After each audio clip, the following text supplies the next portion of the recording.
How do you hire an appraiser for your rental property? That's today's video. Let's dive in.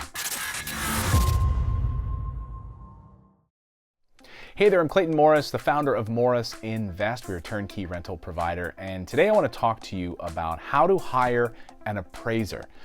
No doubt you've probably had an appraisal come in that seemed way off or just had you sort of scratching your head about it. I know we have, and this is one of the reasons why I wanted to do this video recently. We went through this recently with an appraiser that we should never have hired.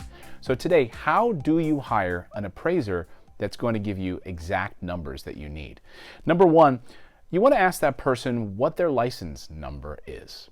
When you're working with that person, then they'll know you are serious. They obviously have to be licensed as an appraiser, and if they don't know that number off the top of their head, or if they don't have ready access to it, you may find that they're actually not licensed to be an appraiser in the first place. That should be a big whistle, bells going off.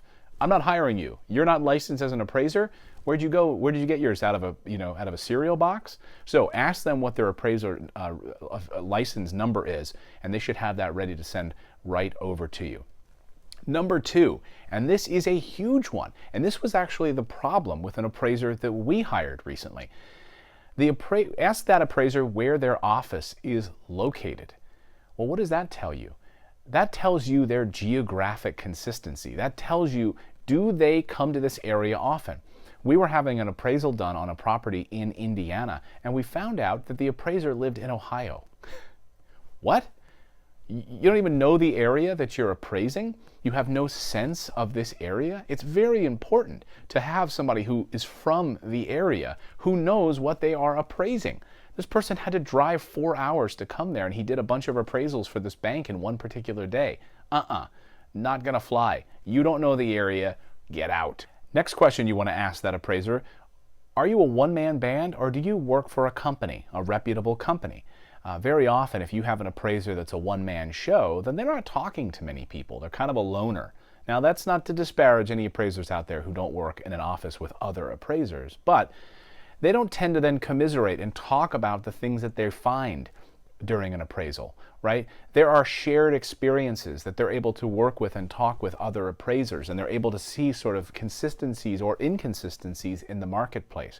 If you're a one-man band, if that person is working out of their home and they don't have an office experience, then chances are they are solo and they may not give you the best reflection of that area, especially if they don't know what's going on in that market that you're living in. The next question you want to ask that appraiser, are you licensed or are you certified, or are you both? The question is interesting because if they are licensed, that's the lowest level of certification. Basically, they're able to fill out forms as a licensed appraiser. As a certified appraiser, that's the highest classification for an appraiser with the state.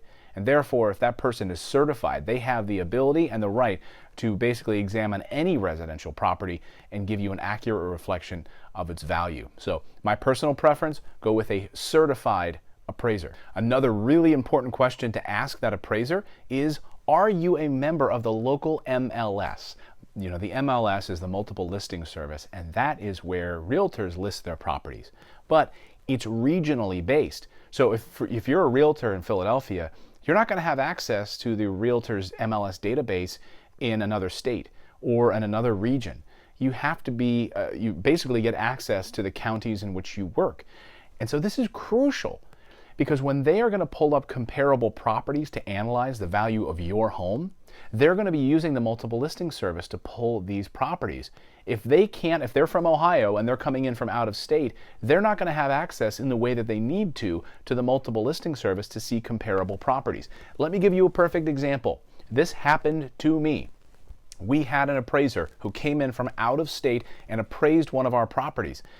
That individual pulled old comparable properties before they were rehabbed. So our home that we were getting appraised had been totally gutted and rehabbed. We knew that the value was around $60,000-$65,000 based on the other sales in the neighborhood. This individual appraiser pulled comps or comparable properties of pre-rehabbed homes, ones that were falling apart, and gave us a value on our property of about $30,000-$35,000 based on old, out-of-date comparable properties. This individual did not have access to the MLS and therefore didn't have up-to-date comparable properties. This is key. You've got to have these in order to do proper evaluation and appraisal on a property.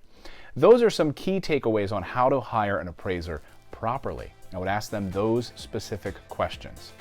We also have a great video below in the description, below this video, you can click on it, on what to do when you get a bad appraisal report. How do you fight it? How do you go back to the appraiser and say, We're gonna walk you through some key steps on how to talk to them and how to present your argument. So that's in the video below. You can click on that or in the little card that just popped up above my head. Please subscribe to this channel. We provide you with great real estate videos multiple times a week, and we'll see you back here on the next video. Go out there, take action, and become a real estate investor.